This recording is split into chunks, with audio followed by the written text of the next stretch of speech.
Guidance के online platform पर आपका स्वागत है। मध्य प्रदेश सामान्य अध्ययन की सीरीज में पिछली क्लास में हम पंचायत पर चर्चा किए थे। अब इस क्लास में हम क्या करेंगे कि जो नगरीय निकाय स्थानीय स्वशासन है उस पर जो है हम आज की क्लास को क्या करेंगे, नगरीय निकाय स्थानीय स्वशासन पर आज की क्लास में चर्चा करेंगे। क्योंकि जो संविधान में 73वां और 74वां संविधान संशोधन बिल लाया गया था, 73वां संविधान संशोधन बिल पंचायतों से संबंधित था, 74वां संविधान संशोधन बिल जो है वो नगरीय निकायों से संबंधित है। जिस प्रकार पंचायतों में त्रिस्तरीय पंचायती राज व्यवस्था लागू है देश के अंदर, उसी प्रकार क्या हुआ कि नगरीय निकायों में भी त्रिस्तरीय जो है, नगरीय निकाय के भी 3 स्तर हैं। आपने देखा होगा जैसे वहां पर ग्राम पंचायत थी, जनपद पंचायत थी, जिला पंचायत थी। यहाँ पर नगरीय निकायों में किस प्रकार व्यवस्था है, सबसे ऊपर लेवल पर नगर निगम है, उसके बाद नगर पालिका है, उसके बाद नगर पंचायत है। तो आप कह सकते हैं कि नगर पंचायत सबसे निचले स्तर पर, उसके बाद दूसरे स्तर पर नगर पालिका और सबसे निचले स्तर पर क्या है, नगर निगम है। हम यहाँ पर जो भी चर्चा करेंगे सबसे पहले भारत के पॉइंट व्यू से चर्चा करेंगे, उसके बाद फिर मध्य प्रदेश के पॉइंट व्यू से चर्चा करेंगे। देखिए, भारत में जैसे पंचायती राज व्यवस्था थी, तो पंचायती राज व्यवस्था का भी जनक भारत में किसे माना जाता था, लॉर्ड रिपन को माना जाता था। मतलब वैसे तो भारत में पंचायती राज का जनक पंडित जवाहरलाल नेहरू को माना जाता है और लोकतांत्रिक विकेंद्रीकरण का जनक बलवंत राय मेहता को माना जाता है। लेकिन अगर क्वेश्चन ये पूछा जाता है कि भारत में स्थानीय स्वशासन का जनक किसे कहा जाता है, स्थानीय स्वशासन चाहे वो पंचायतों का हो चाहे नगरीय निकायों का हो, दोनों का जनक जो है लॉर्ड रिपन को माना जाता है। तो सबसे पहला पॉइंट आप यही बताएंगे कि भारत में स्थानीय स्वशासन का जनक, स्थानीय या ऐसा लिख लीजिए, भारत में नगरीय निकाय, क्योंकि नगर निगम भारत में अंग्रेजों के समय से ही बनना स्टार्ट हो गए थे। मैंने आपको बताया भी था शुरू में कि अंग्रेजों का ध्यान मुख्यतः नगरों की ओर ज्यादा था, क्योंकि नगर से टैक्स बड़ी आसानी से वसूला जा सकता था, क्योंकि लोगों के पास पैसा होता था। अंग्रेजों ने अपने शासनकाल के दौरान पंचायतों पर, मतलब ग्राम स्तर पर विकास करने की कोशिश नहीं की। क्योंकि उन्हें पता था कि ग्राम के जो गांव के लोग हैं उनका जीवन वैसे भी बेहाल है, भारत बहुत गरीब देश था उस समय पर, इसलिए उन्होंने मेन जो प्रयास किया विकसित करने का वो नगरों की ओर किया और नगर निगमों का गठन किया था। तो भारत में नगरीय निकाय स्थानीय स्वशासन का जनक, स्थानीय स्वशासन का जनक किसे माना जाता है, लॉर्ड रिपन को, लॉर्ड रिपन को। लॉर्ड रिपन का जो शासन काल था वो 1880 से लेकर 1884 तक भारत में इनका 4 साल तक इनका शासन था। उसके बाद देखिए, सबसे दूसरा जो पॉइंट है जो सबसे ज्यादा इंपॉर्टेंट है, क्वेश्चन के पॉइंट व्यू से अगर बात करें, क्वेश्चन ये पूछा जाता है कि भारत का पहला नगर निगम कौन था, क्योंकि अंग्रेजों ने मुख्यतः नगरों में नगर निगम की स्थापना की। तो आप बताएंगे भारत का पहला नगर निगम, भारत का पहला नगर निगम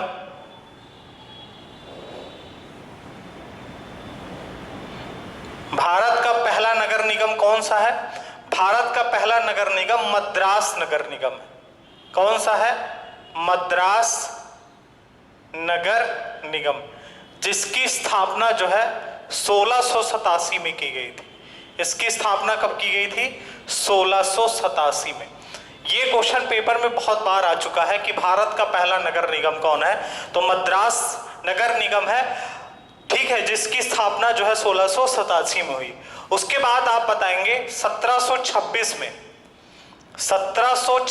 में 2 नगर निगमों की स्थापना हुई। एक आपका कलकत्ता नगर निगम,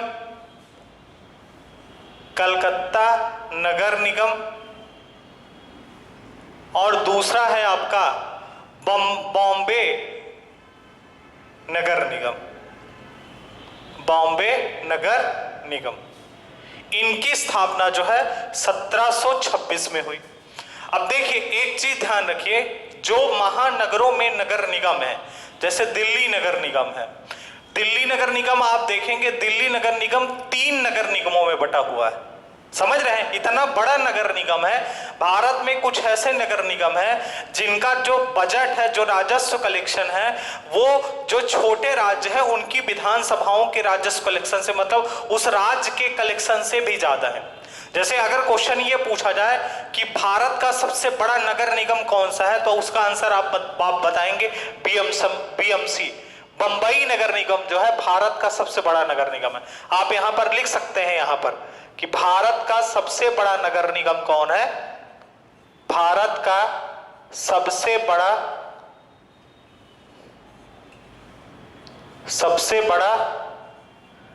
नगर निगम कौन है आपका, बीएमसी या बंबई नगर निगम। ठीक है, ये इसी को शॉर्टकट में बंबई म्युनिसिपल कॉरपोरेशन इसको कहा जाता है। अभी हालांकि ये बीच में विवादों में भी था। ठीक है, तो भारत का सबसे बड़ा नगर निगम कौन सा है, बंबई नगर निगम। एक क्वेश्चन और यहां से बन सकता है। क्वेश्चन अगर ये पूछा जाए कि स्वतंत्रता जब भारत को मिली 1947 में, उसके बाद भारत का कौन सा नगर निगम स्थापित हुआ था, तो आप बता सकते हैं यहां पर कि आजाद भारत का पहला नगर निगम, आजाद भारत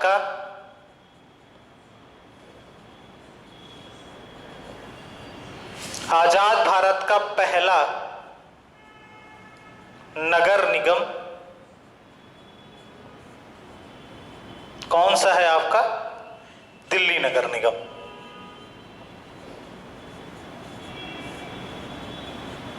ठीक है, दिल्ली नगर निगम, बंबई नगर निगम, कलकत्ता नगर निगम और मद्रास नगर, ये बहुत बड़े नगर निगम है। क्यों? क्योंकि ये महानगरों के नगर निगम है। समझ रहे हैं? तो यहां इन नगर निगमों में एक इनका जो सदस्य बनना, पार्षद बनना बहुत बड़ी बात होती है, क्योंकि इनका जो बजट है, इनका जो राजस्व कलेक्शन है, वो छोटे राज्यों की विधानसभाओं से भी ज्यादा है। ठीक है, तो ये हमने भारत में जो नगर निगम का विकास है इस पर चर्चा की कि भारत में नगरीय स्थानीय स्वशासन का जनक भी लॉर्ड रिपन को कहा जाता है। भारत का पहला नगर निगम मद्रास नगर निगम था, जिसकी स्थापना 1687 में हुई। 1726 में कलकत्ता और बंबई नगर निगम की स्थापना की। वर्तमान समय में भारत का सबसे बड़ा नगर निगम, वर्तमान समय में लिख लीजिएगा, वर्तमान समय में भारत का सबसे बड़ा नगर निगम कौन है, बीएमसी है। और आजाद भारत का पहला नगर निगम जो है आपका दिल्ली नगर निगम है। ये कुछ इंपॉर्टेंट पॉइंट है। अब देखिए, हमने आपको बताया कि भारत पहले क्या था कि अंग्रेजों ने जो मुख्यतः ध्यान दिया वो नगरों की ओर दिया और नगर निगमों की स्थापना की। जो भारत शासन अधिनियम 1919 आया, 1919 भारत शासन अधिनियम में, भारत शासन अधिनियम 1919, इसमें क्या किया गया था कि नगरीय निकायों के लिए स्पष्ट प्रावधान किए गए थे। नगरीय निकायों के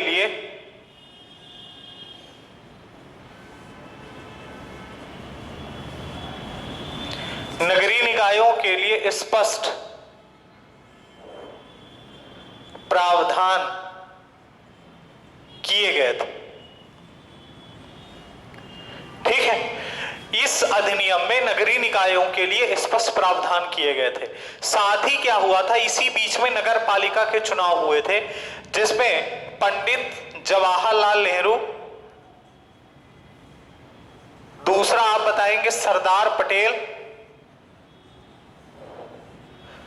और तीसरा पुरुषोत्तम दास टंडन।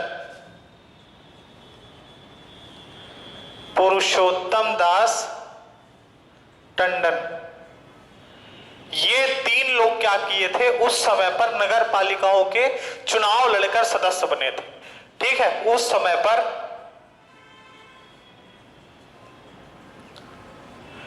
नगर पालिकाओं के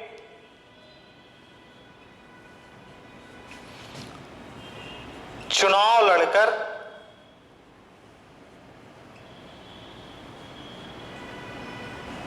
सदस्य बने थे। ठीक है, नगर पालिकाओं के चुनाव लड़कर सदस्य बने थे। जो पंडित जवाहरलाल नेहरू थे, पंडित जवाहरलाल नेहरू 1924 में तथा 1925 में जो इलाहाबाद नगर पालिका थी, इलाहाबाद नगर पालिका, इसके अध्यक्ष भी थे। इलाहाबाद नगर पालिका के अध्यक्ष थे।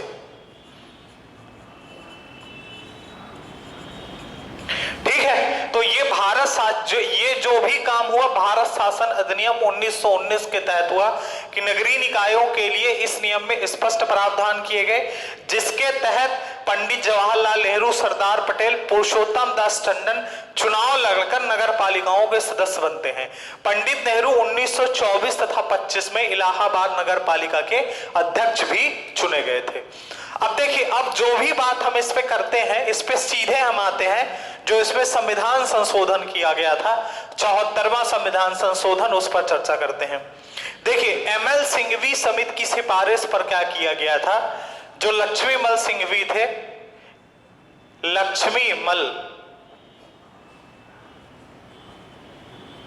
लक्ष्मीमल सिंघवी, इनकी समिति की सिफारिश पर, इस समिति की सिफारिश पर पंडित नेहरू ने क्या किया था। हमने आपको बताया था कि लक्ष्मीमल सिंघवी समिति की सिफारिश पर प्रधानमंत्री राजीव गांधी ने लक्ष्मीमल सिंघवी समिति की सिफारिश पर प्रधानमंत्री राजीव गांधी ने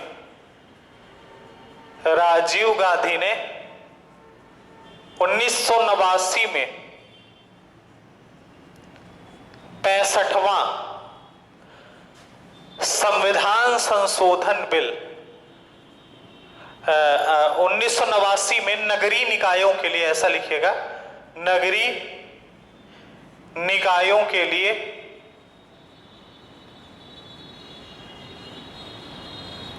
65वां संविधान संशोधन विधेयक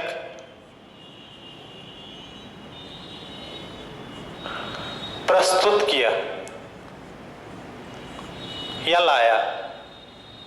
ठीक है ना, लक्ष्मीमल सिंघवी समिति की सिफारिश पर, क्योंकि लक्ष्मीमल सिंघवी समिति की सिफारिश पर ही क्या किया गया था, पंचायतों को संवैधानिक दर्जा देने की बात कही गई थी तथा नगरीय निकायों को भी संवैधानिक दर्जा देने की बात कही गई थी। इसीलिए राजीव गांधी, उस समय के तत्कालीन प्रधानमंत्री राजीव गांधी ने 64वां बिल पंचायतों के लिए और 65वां बिल नगरीय निकायों के लिए संवैधानिक दर्जा देने के लिए लाया गया था। लेकिन क्या हुआ कि लोकसभा में यह बिल तो पास हो गया, लेकिन राज्यसभा में क्या हुआ कि ये बिल जो है पास नहीं हो पाया, क्योंकि राज्यसभा में स्पष्ट बहुमत नहीं था। और उसके बाद क्या होता है कि 1989 में क्या होता है कि लोकसभा जो होती है वो भंग हो जाती है, और लोकसभा भंग हो गई तो ये बिल ऑटोमेटिक क्या हो गया, समाप्त हो गया।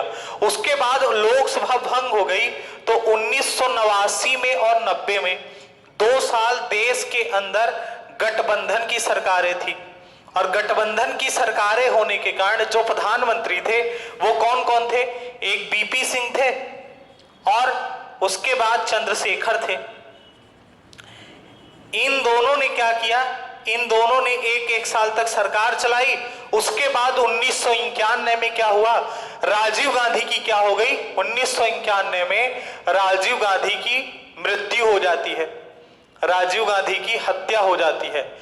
अब देखिए, जो व्यक्ति बिल लाया था 64वां 65वां संविधान संशोधन बिल, उस व्यक्ति की ही हत्या हो गई। इसीलिए क्या हुआ कि इनकी जो हत्या हुई थी वो चुनाव प्रचार प्रसार के दौरान हुई थी। तो उस चुनाव में कांग्रेस को भारी बहुमत मिला। कांग्रेस ने क्या किया कि स्पष्ट बहुमत मिला, और स्पष्ट बहुमत मिलने के कारण 1991 में कांग्रेस की सरकार बनी। ठीक है ना, कांग्रेस गवर्नमेंट में आई, और कांग्रेस के गवर्नमेंट में आने के कारण पीवी नरसिम्हा राव जो होते हैं देश के प्रधानमंत्री बनते हैं। पीवी नरसिम्हा राव क्या बने? प्रधानमंत्री बने। अब पीवी नरसिम्हा राव प्रधानमंत्री बने तो उन्होंने सबसे पहला काम क्या किया कि जो राजीव गांधी का सपना था कि पंचायतों को संवैधानिक दर्जा दिया जाए, पंचायतें और नगरीय निकायों को संवैधानिक दर्जा दिया जाए, उन्होंने सीधे संविधान में दो बिल पेश किए। एक 73वां संविधान संशोधन बिल आया और दूसरा 74वां संविधान संशोधन बिल आया। तो आप यहां पर नोट करके एक पॉइंट लिख लीजिएगा कि पीवी नरसिम्हा राव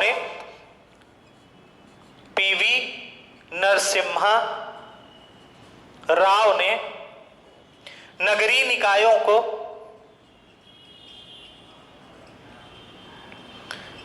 निकायों को संवैधानिक दर्जा देने के लिए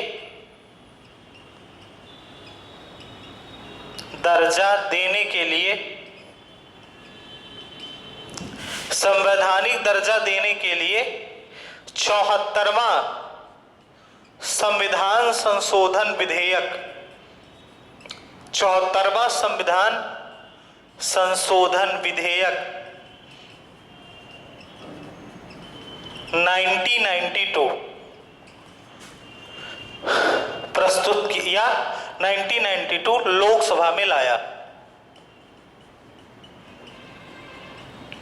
ठीक है, इन्होंने क्या किया कि राजीव गांधी के सपने को पूरा करने के लिए उस बिल का नाम बदल गया।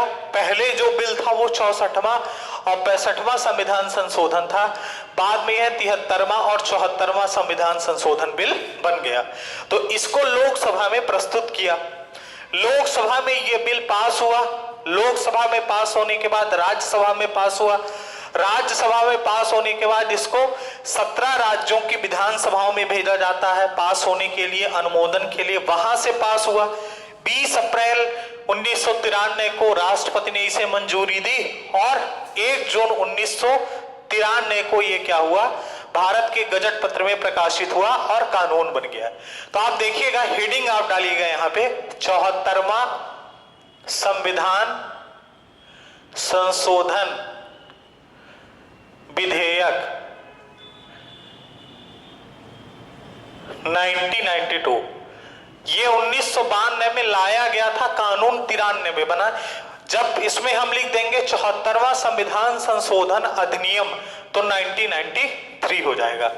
22 दिसंबर को जिस दिन पंचायती राज का बिल पास किया गया, साथ में इसे भी 22 दिसंबर 1992 को लोकसभा में इसे क्या किया गया, पास किया गया।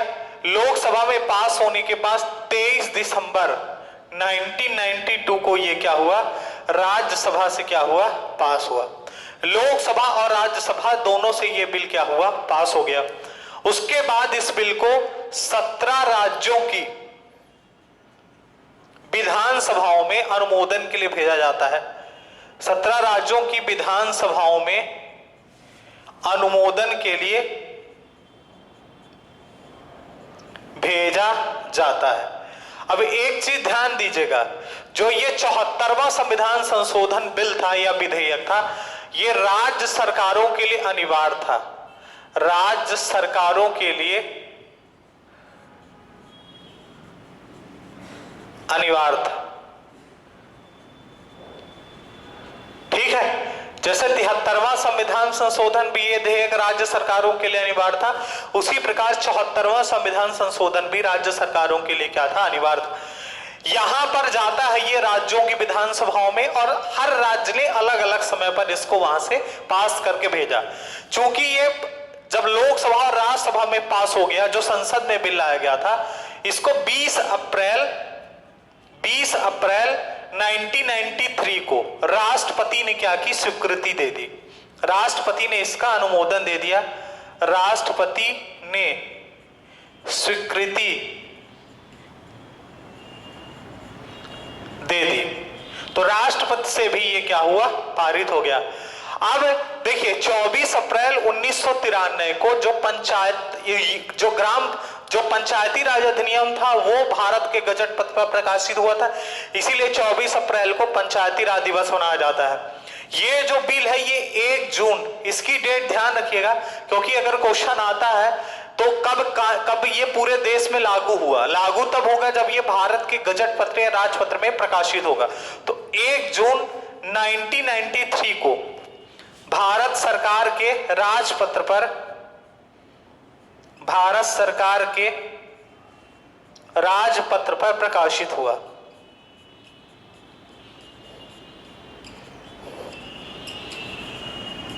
प्रकाशित हुआ तथा पूरे देश में लागू हो गया। आप ये भी कह सकते हैं कि 1 जून 1993 से पूरे देश में लागू हो गया, पूरे देश में लागू हो गया। क्योंकि ये संविधान में जो प्रस्ताव, जो मतलब ये संविधान का हिस्सा बन गया, संविधान में इसको जोड़ा गया, तो इसको संविधान में कहां पर स्थान दिया गया, ये चीज हमें ध्यान रखना है। तो इससे संबंधित जो भी जानकारी है, क्योंकि ये अब कानून बन गया है, तो जब हम इसका नाम ये लिख देंगे 74वां संविधान संशोधन विधेयक की जगह क्या कर देंगे, अधिनियम। क्योंकि आप देखेंगे अधिकतर किताबों में अधिनियम लिखा है और सन क्या हो जाएगा, 1993। ठीक है ना, क्योंकि ये 1993 में कानून बना। अब देखिए इसको संविधान में कहां पर स्थान दिया गया, तो आप, क्योंकि ये बिल एक साथ मिलाया गया था और दोनों, क्योंकि पंचायतों का काम भी क्या है, ग्रामीण स्तर पर विकास करना, ग्राम पंचायत, जनपद पंचायत और जिला पंचायत, जबकि इनका काम क्या है, इनका काम क्या है, नगरीय क्षेत्रों का विकास करना। इसलिए संविधान में क्या किया गया कि जो संविधान का भाग 9 था, जो संविधान का भाग 9 था, भाग 9 में पंचायतों को स्थान दिया गया था। संविधान के भाग 9A में क्या किया गया, इनको स्थान दिया गया। आप 9 का भी बता सकते हैं, या संविधान के भाग 9A में इनको स्थान दिया गया। हो सकता है कि वो जो है आपका इस तरह से भी लिखा रहे, XIA। ठीक है, उसके बाद संविधान में किस शेड्यूल या अनुसूची में इनको जोड़ा गया, तो संविधान की 12वीं अनुसूची में इन्हें क्या किया गया, जोड़ा गया। ठीक है ना, संविधान की 12वीं अनुसूची में इन्हें जोड़ा गया। इसमें जो अनुच्छेद है वो आपको ध्यान रखना है। अनुच्छेद, क्योंकि हमने लिखा था 243 से लेकर 243O, 16 अनुच्छेद पंचायती राज से रिलेटेड है। इसमें 18 अनुच्छेद है, 18 टोटल इसमें आर्टिकल्स हैं। इसमें आप बताएंगे 243P से लेकर 243ZG तक, ZG तक, इसमें टोटल जो अनुच्छेद आते हैं वो कितने हैं आपके, 18 अनुच्छेद आते हैं। ठीक है, टोटल कितने आर्टिकल्स है इसमें, 18 आर्टिकल्स है। और नगरीय निकायों को जिन विषयों पर काम करना है वो विषय कितने हैं, तो वो विषय भी कितने हैं, 18 विषय हैं, जिन विषयों पर नगर निकाय काम करेंगे, जिन विषयों पर नगर निकाय काम करेंगे।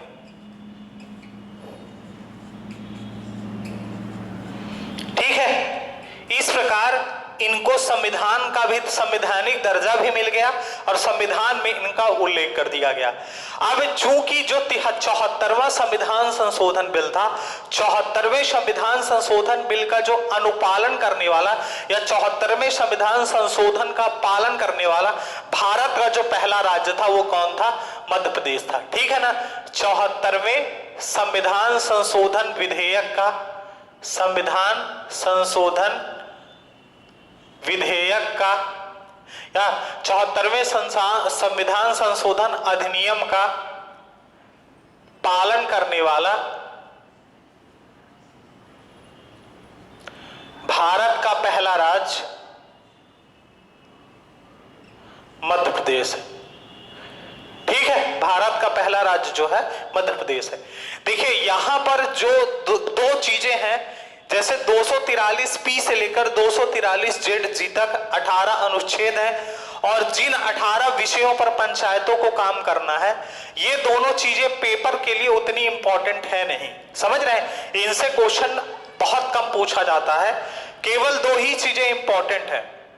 एक चीज इंपॉर्टेंट ये है कि जैसे हमने 243I और 243बाई जो पंचायतों और नगरीय निकायों को वित्त आयोग के बारे में उल्लेख किया गया है कि जो पंचायतों एवं नगरीय निकायों की वित्तीय समीक्षा राज्यपाल को सौंपेगा। ठीक है, और ये बताएगा वित्त आयोग कि कितना इनको पैसा दिया जाए, कितने इनके पैसे की आवश्यकता है। ठीक है, जबकि एक चीज हमने आपको बताई थी, राज्य निर्वाचन आयोग 243 के और 243 ZA में क्या किया गया है, नगरीय पंचायतों तथा नगरीय निकायों के निर्वाचन के बारे में बताया गया है कि इनका निर्वाचन राज्य निर्वाचन आयोग करवाएगा। ये 2 आर्टिकल इंपॉर्टेंट है, बाकी इसमें कोई भी आर्टिकल इंपॉर्टेंट है नहीं। मैं यहां पर अभी लास्ट में आपको ये 243P से लेकर 243ZG तक जो है सभी आर्टिकल एक लिस्ट में यहां पर लिख दूंगा, तो आप उनको नोट करके लिखे रहेंगे, हो सकता है कभी एग्जाम में पूछा जाए। और दूसरी चीज, जिन 18 विषयों पर काम करना है वो 18 विषय कौन से हैं। देखिए, वैसे नगरीय निकायों को जिन विषयों पर काम करना होता है उसमें जो प्रमुख विषय होते हैं, जैसे टोल टैक्स वसूलना, समझ रहे हैं, नगर के अंदर जो टोल टैक्स वसूला जाता है, उसके अलावा जो विकास शुल्क होता है, उसके अलावा संपत्ति कर, मनोरंजन कर, एडवर्टाइजमेंट टैक्स जो होता है, व्हीकल टैक्स जो होता है, और पशु कर जो होते हैं, ये इनमें प्रमुख टैक्स जो होते हैं वो वसूले जाते हैं। एक चीज ये भी ध्यान रखना है कि जो चाहे वो पंचायत हो चाहे वो नगरीय निकाय हो, जो टैक्स वो वसूलते हैं वो पूरा टैक्स पंचायतों और नगरीय निकायों का नहीं होता है, उसका कुछ हिस्सा पंचायतों या नगरीय निकायों को दे दिया जाता है काम करने के लिए, बाकी उसमें से कुछ हिस्सा क्या होता है, राज्य सरकार के पास चला जाता है। ऐसा नहीं कि जो नगरीय निकायों ने या पंचायतों ने टैक्स वसूला वो पूरा पैसा उन पंचायतों का है या नगरीय निकायों का है, ऐसा नहीं है। जो टैक्स ये वसूलेंगे उसका कुछ हिस्सा क्या होगा, उसका कुछ हिस्सा पंचायतों को और नगरीय निकायों को काम करने के लिए दे दिया जाएगा, और कुछ हिस्सा क्या होता है वो राज्य सरकार के पास चला जाता है। ठीक है, तो यहां पर अब हम जो है जो इससे संबंधित आर्टिकल है 243P से 243ZG तक, इनमें केवल हम क्या करेंगे, किन चीजों का उल्लेख किया गया है उस पर चर्चा करेंगे, और जो 18 विषय है वो 18 विषय मैं आपको बता देता हूं कि वो 18 विषय कौन से हैं।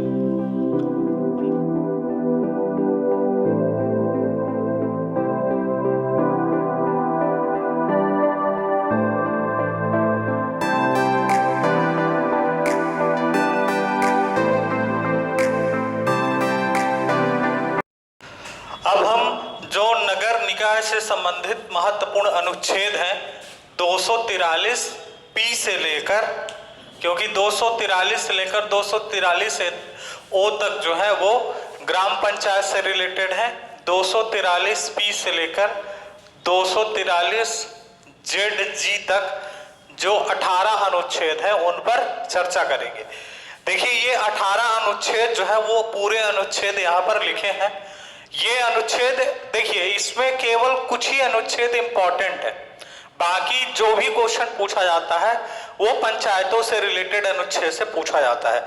जैसे उसमें पहले अनुच्छेद में 243 में परिभाषाएं लिखी हुई थी, इसमें भी वही है। 243P में जिस प्रकार पैटर्न उनका था ग्राम पंचायतों से रिलेटेड था अनुच्छेद में, उसी प्रकार उसी पैटर्न में यहाँ पर भी लिखा हुआ है। देखिए, पहला अनुच्छेद जो है उसमें परिभाषाएं लिखी हैं कि नगर निगम क्या होते हैं, दूसरी चीज नगर पालिका क्या होती है, नगर पंचायत क्या होती है, इन सब के बारे में। 243Q में नगर पालिकाओं के गठन का उल्लेख किया गया है। 243R में नगर पालिकाओं की संरचना का उल्लेख किया गया है। उसके बाद 243S में वार्ड समितियां इत्यादि आदि के गठन एवं संरचना का उल्लेख किया गया है। 243T में सीटों के आरक्षण का उल्लेख किया गया है कि सीटों में आरक्षण किस प्रकार दिया जाएगा। जैसे नगर निगम के चुनाव में आप देखेंगे कि बहुत सारी सीटें, जैसे ये तो नियम ही है मध्य प्रदेश में वर्तमान समय में कि 50% सीटें महिलाओं को देनी है। तो जैसे 16 सीटें हैं नगर निगम की, तो 16 में 8 सीटें महिलाओं की हो जाएंगी। अब उसमें ये राज्य विधानमंडल डिसाइड करता है कि कितनी सीटें जनरल को देनी है, कितनी ओबीसी को देनी है, कितनी एससी को देनी है, कितनी एसटी को देनी है।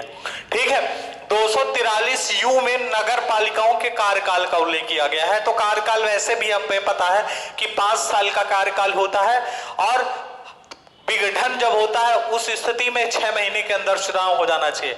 लेकिन अब देखिए, मध्य प्रदेश में 2019 में, अगर मध्य प्रदेश की बात की जाए तो 2019 में चुनाव होना था। अब आपको पता है कि दिसंबर महीने में 2018 में नवंबर दिसंबर में विधानसभा का चुनाव हुआ। उसके बाद 19 में मार्च अप्रैल मई महीने, मतलब अप्रैल महीने में लगभग अप्रैल मई तक में पंचायतों का चुनाव हो जाता है। उसके बाद दिसंबर में क्या है, नगर निगम के चुनाव होते हैं नवंबर दिसंबर में। तो लगभग 1 साल पेंडिंग हो चुका है, 1 साल से ऊपर हो चुका है। तो ये डिपेंड राज्य सरकार पर करता है, राज्य विधानमंडल पर करता है। वैसे संविधान में ये नियम है कि 6 महीने तक क्या किया जाएगा कि विघटन अगर होगा या एक कार्यकाल पूरा हो जाएगा 5 वर्ष का, तो नए कार्यकाल के लिए पूरा होने के पहले चुनाव हो जाता है, समझ रहे हैं। लेकिन अभी क्या किया गया है कि उसी को आगे रखा गया है कि जो सदस्य पहले थे, पंचायतें चल रही हैं, नगरीय निकाय भी चल रहे हैं और वही सदस्य काम कर रहे हैं। सदस्य के लिए योग्यताएं, मतलब सदस्यता से अयोग्यता, इसमें क्या किया गया है कि नगरीय निकाय का चुनाव लड़ने के लिए मिनिमम एज कितनी होनी चाहिए, तो 21 ईयर होनी चाहिए और उस क्षेत्र का निवासी होना चाहिए। आर्टिकल 243 भी में इसका उल्लेख किया गया है। 243 डब्ल्यू में नगर पालिकाओं की शक्तियां, अधिकार एवं दायित्व का वर्णन किया गया है 243 डब्ल्यू में। जिस प्रकार वहां पर पंचायतों के बारे में किया गया था, सेम यहां पर नगर पालिकाओं के लिए किया गया है। 243 डब्ल्यू में नगर पालिकाओं की शक्तियां, प्राधिकार एवं दायित्व का वर्णन किया गया है। 243 डब्ल्यू में 243 एक्स में नगर पालिकाओं को करारोपण की शक्तियां व निधि के बारे में वर्णन किया गया है। 243 बाई, ये एक इंपॉर्टेंट आर्टिकल है जिसमें राज्य वित्त आयोग, यहां पर वित्त आयोग लिखा है, इसके आगे आप राज्य लगा लीजिएगा, राज्य वित्त आयोग 243 बाई और पंचायतों के लिए 243 आई। 243 आई और 243 बाई में राज्य वित्त आयोग क्या करता है कि पंचायतों तथा नगरीय निकायों की आर्थिक समीक्षा करता है कि राज्य सरकार इनको कितना पैसा दे क्षेत्र का विकास करने के लिए। दूसरी थी 243 जेड में नगर पालिकाओं के लेखा अंकेक्षण या सोशल ऑडिट का उल्लेख किया गया है। 243 जेड ए में नगर पालिकाओं के चुनाव, ये दूसरा अनुच्छेद इंपॉर्टेंट है। एक बाई वाला इंपॉर्टेंट है, दूसरा जेड ए वाला, क्योंकि नगर पालिकाओं का चुनाव, नगरीय निकायों का चुनाव और नगर पंचायतों का चुनाव दोनों राज्य निर्वाचन आयोग कराता है। ये क्वेश्चन पूछा जा चुका है पेपर में, ध्यान रखिएगा।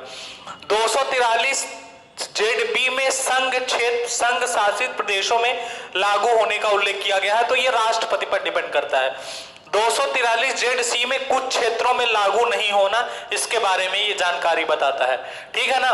जैसे भारत में नहीं लगता है जो पंचायती राज अधिनियम है 3 राज्यों में, उसी प्रकार नगरीय निकायों में भी उन 3 राज्यों में ये नियम नहीं लगता है।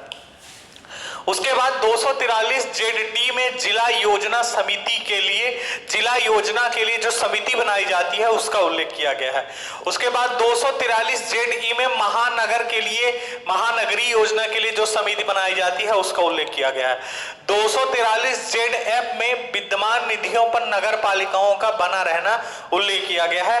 और लास्ट के आर्टिकल में है कि चुनाव संबंधी अगर कोई भी विवाद होता है तो न्यायालय में इसके खिलाफ जो है आप कुछ कर नहीं सकते न्यायालय में, ठीक है ना।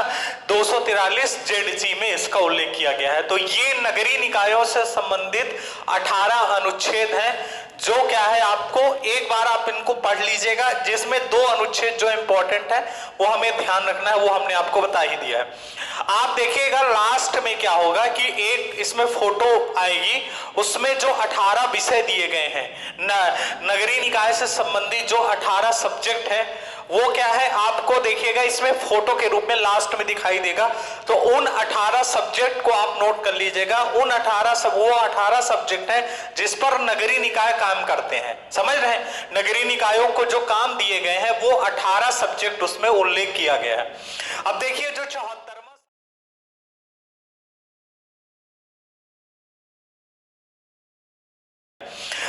जो 74वां संविधान संशोधन था, उस 74वें संविधान संशोधन में नगरीय निकाय के 3 स्तर बनाए गए थे, ठीक है। 74वें संविधान संशोधन के तहत 74वें संविधान संशोधन अधिनियम या संविधान संशोधन अधिनियम 1993, इसके तहत जो थे नगरीय निकाय के 3 स्तर बनाए गए थे, ठीक है। नगरीय निकाय के 3 स्तर थे या त्रिस्तरीय व्यवस्था थी। ठीक है, 3 स्तर कौन कौन से हैं वो 3 स्तर? सबसे ऊपर लेवल पर क्या है आपका? नगर निगम, नगर निगम। ठीक है, दूसरे नंबर पर क्या है आपका? नगर पालिका,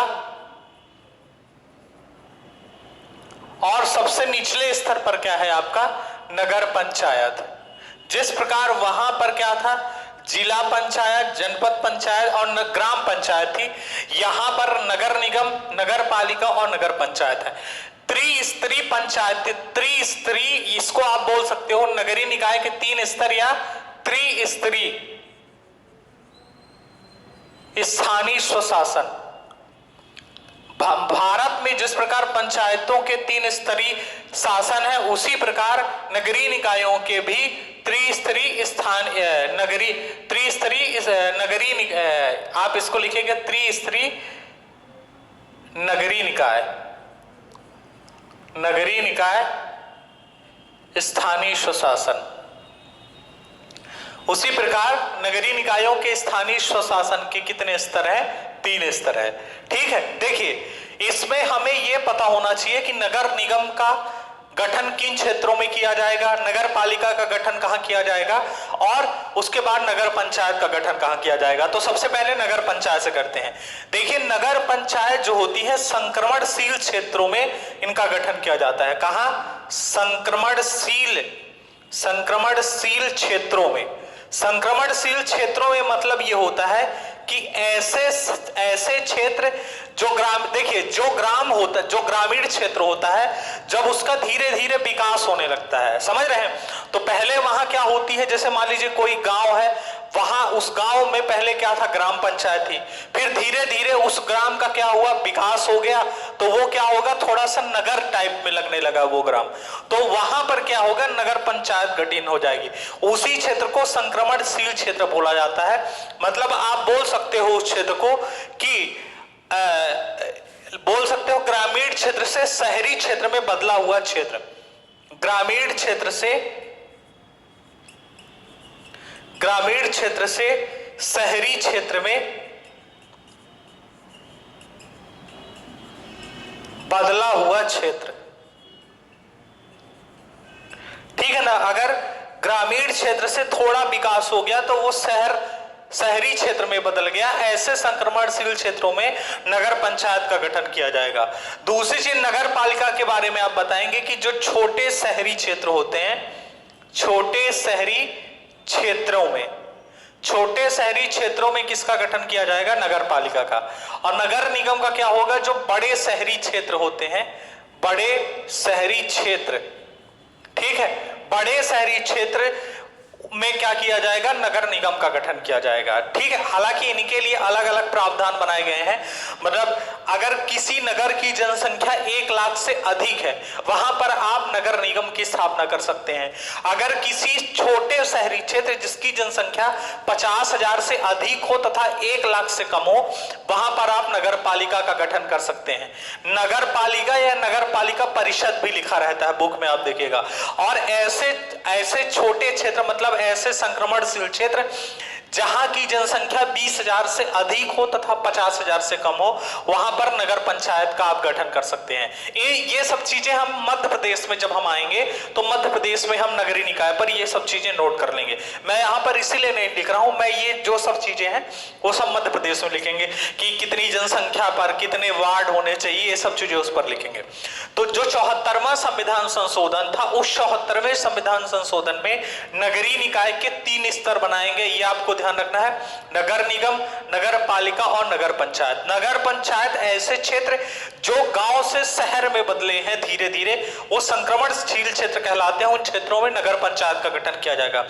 छोटे शहरी क्षेत्र जो होंगे वहां पर क्या होगा? नगर पालिका का गठन किया जाएगा। और बड़े शहरी क्षेत्रों में नगर निगम का गठन किया जाएगा। अब हम नेक्स्ट क्लास में क्या करेंगे कि मध्य प्रदेश में हम नगरीय निकायों पर सीधे चर्चा करेंगे कि मध्य प्रदेश में पहली बार नगर निगम कब कब स्थापित हुआ, फिर इस पे अधिनियम कब बने, उसके बाद 74वें संविधान संशोधन जो था आपका 1992 में आया था, जब वो 93 में कानून बना तो मध्य प्रदेश उसका पालन करने वाला पहला राज्य था। तो मध्य प्रदेश में किस प्रकार उस पर बदलाव हुए, इन सब की चर्चा जो है हम नेक्स्ट क्लास में करेंगे। धन्यवाद।